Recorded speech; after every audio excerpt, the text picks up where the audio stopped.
Some Cincinnati commuters are wondering, have they been skipped in line? That's right. The city approved an infrastructure project to help FC Cincinnati's bid for a new stadium. You're well aware of that. But many of you called us, even on the Feedback Friday hotline, after the vote wondering about the Western Hills Viaduct. Were you skipped? Well, 9 on your sides. Brianna Malloy heard from Mayor Cranley, who addressed these concerns today. Brianna, what'd they say? That's right. Well, there was one message that Mayor Cranley was definitely trying to get across, and that was, West Side, we haven't forgotten about you.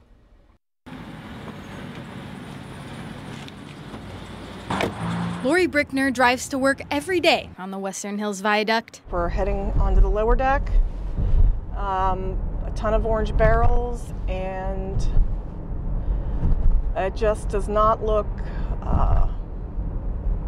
real safe. She believes this should be the city's main priority, not just because of her commute, but because of the public's safety. To worry about driving downtown and going over the viaduct and maybe something falling on their car that came off the bridge. But is the viaduct a top priority? If that project is done to accommodate a new stadium before any work is done on the Western Hills Viaduct, I absolutely think that they've cut in and that's wrong. Mayor Cranley says it is a priority. And it has to get built. It will get built. At today's press conference, he announced that the city will allocate $33 million from the capital budget to improve the viaduct, a move that will make it easier to qualify for more funding from the state. You know, there's a line of projects around the state. In order to advance in that line, you got to have the local match in place. So the more that we have the local match in place, the better. On the county side, County Commissioner Todd Portune has the same message. As infrastructure, major infrastructure projects go, the #1 priority is the Western Hills Viaduct. The county has already committed to raising their portion of the money with a $5 license fee.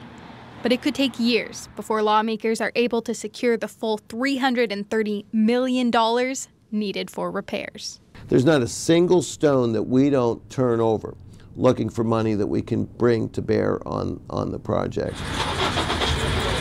As for Brickner, she hopes the construction starts sooner than later, and that in the meantime, her windshield isn't hit next. You'd like to think that you were driving on a safe road, but I think the fact of the matter is it's not safe for long.